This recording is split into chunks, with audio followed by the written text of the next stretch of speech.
The sun dipped below the horizon, painting the sky in hues of crimson and gold, as the dense African savanna began to hum with the sounds of life stirring into the night. For young Alani, a seasoned hunter and protector of his village, tonight's mission carried a weight he could not escape. A rogue lion had taken 3 lives in the past month, and whispers of fear spread like wildfire among his people. The time had come to put an end to the reign of terror. Alani knelt at the edge of a waterhole, his fingers brushing the soft earth where fresh paw prints lingered, their size telling him one thing: this lion was massive. His heart thudded as he imagined its glowing amber eyes piercing the darkness. It wasn't just a hunt. It was a battle between 2 apex predators, one for survival and the other for the lives of his people. As night fell, Alani ventured deeper into the savannah with nothing but his spear, a torch, and his late father's hunting knife strapped to his side. The moonlight filtered through the tall grass, casting eerie shadows that danced with every rustle of the wind. He paused, crouching low, when a distant growl rumbled through the silence. His breath hitched. It was close. Alani's mind flashed to the last victim, his younger cousin Mala, whose mutilated body had been found near this very spot. He clenched his fists, pushing down the wave of grief that threatened to consume him. This wasn't just a hunt anymore. It was personal. The growl turned into a deafening roar, sending a flock of startled birds into the air. Alani's grip on his spear tightened as he slowly turned toward the sound. There, emerging from the shadows, was the lion. It was bigger than he imagined.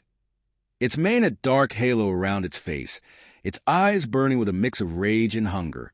The lion stared at him, unblinking, as if it knew this confrontation was inevitable.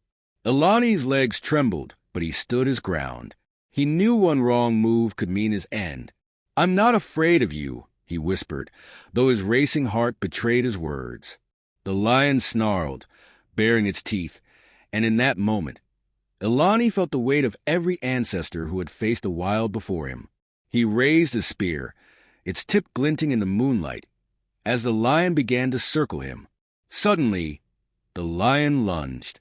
Alani dove to the side just in time, rolling in the dirt as the beast's claws slashed through the air.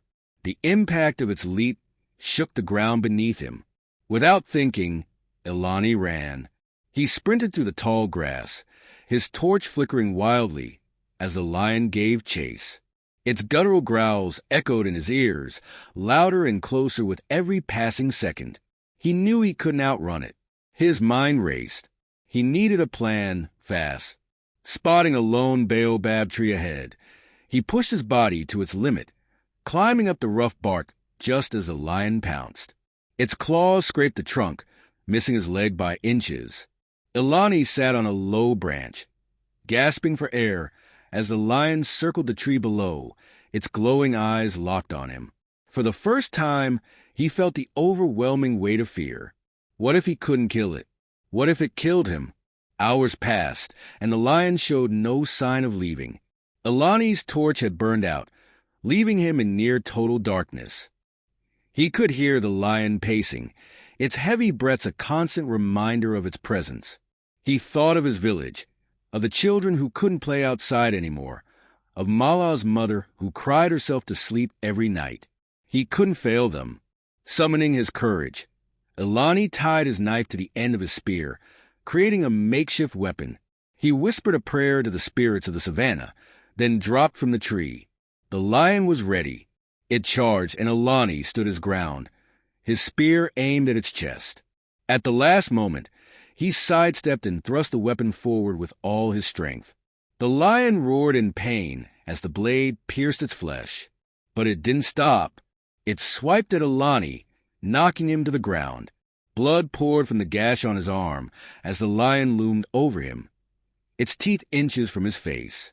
With a desperate cry, Alani grabbed his knife, still lodged in the spear, and twisted it deeper. The lion let out a final, guttural roar before collapsing onto him.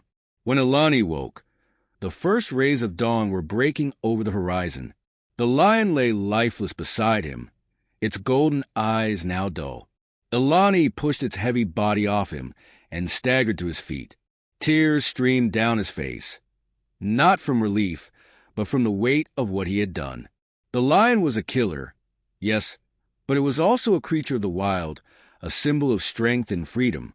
He knelt beside it, placing a hand on its mane.